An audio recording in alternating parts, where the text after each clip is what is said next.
මේ විදිහට ගන්නවා. මේ තමයි දිග පැත්ත, මේ තමයි දිගින් අඩු පැත්ත.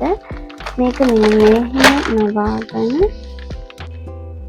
එක පැත්තකට විතරක් ඇලකට ගන්න. මේ දෙපැත්තෙන් සෙලෝ ටේප් කරගත්තා.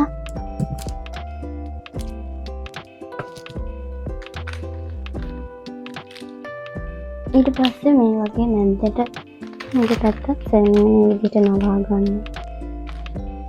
ඊට පස්සේ මේ නැම්මෙන් පොඩ්ඩක් සෙලෝ ටේප් එකෙන් අලව ගන්නවා.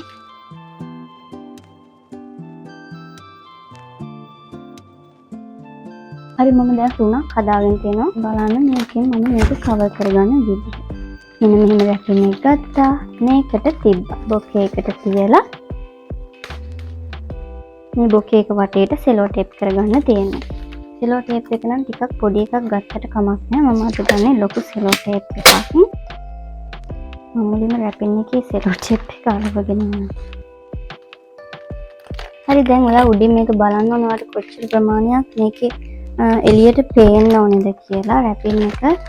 ඒතර රැපින් කොළ තුනක් දෙකක් අරගෙන රැපින් එක තියද්දී මේ ප්‍රමාණය නම් මෙතන උඩට වෙන්න හිටින්න ඔයා අරගත්තේ අනිත් එකත් ඒ විදිහටම ගන්න. එකක් උස කොට හිටින්න නැති වෙන්න තමයි එහෙම ගන්න කියලා කියන්නේ මම.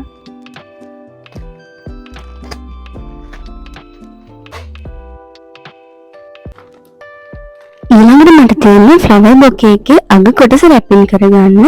ඒකට මම රැපින් කොලයක් අරගෙන ඒක හතරට කපා ගන්නවා. ඊට පස්සේ මම රැපින් කොළ හතරම මෙන්න මේ විදිහට නවා ගන්නවා. පොඩි සෙලෝ ටේප් වලිනුත් අලව ගන්න. මොකද නවාගත් එක ඒ විදිහටම හිටින්නේ නැති නිසා තමයි අපි සෙලෝ ටේප් යූස් කරන්නේ. මම මේ අපි හදාගත්ත අර කොටස් හතරට සෙලෝ ටේප් කරලා ඒ කොටස් හතරම අග කොටසින් අලව ගන්නවා. මම මේ හදාගත්ත රැපින් කොලේ බොකේ එක පැත්තට හිටින පැත්ත, ඒ කියන්නේ ඇතුල් පැත්තට හිටින පැත්ත උඩින් තමයි මම සෙලෝ ටේප් එක අලව ගන්නෙ. ඊට පස්සේ මම මේ කොටස අනිත් පැත්ත හරවලා සෙලෝ ටේප් එක ගාවින් නැම්මක් හිටින විදිහට බොකේ එකට තියලා අලව ගන්නවා. ඒ විදිහට මම අනිත් හතරත් අලව ගන්නවා. ඔයාලා මෙතනදී බොකේ එක හදාගන්න රිජි ෆෝම් එකක් හරි ඩ්‍රයි ෆෝම් එකක් හරි යූස් කරලා තියෙනවා නම් ඒ රිජි ෆෝම් එක වටේට තමයි ඔයාලා බොකේ එකේ යට කොටස රැපින් ටික අලව ගන්න ඕනේ. රිබන් පටියකින් එකපාරක් දැන් මම ආයෙත් පාරක් මේ රිබන් එකෙන්ම බෝ එක දාගන්නවා. මේ තියෙන්නේ අපේ ලස්සන බොකේ එකේ රැපින් එක.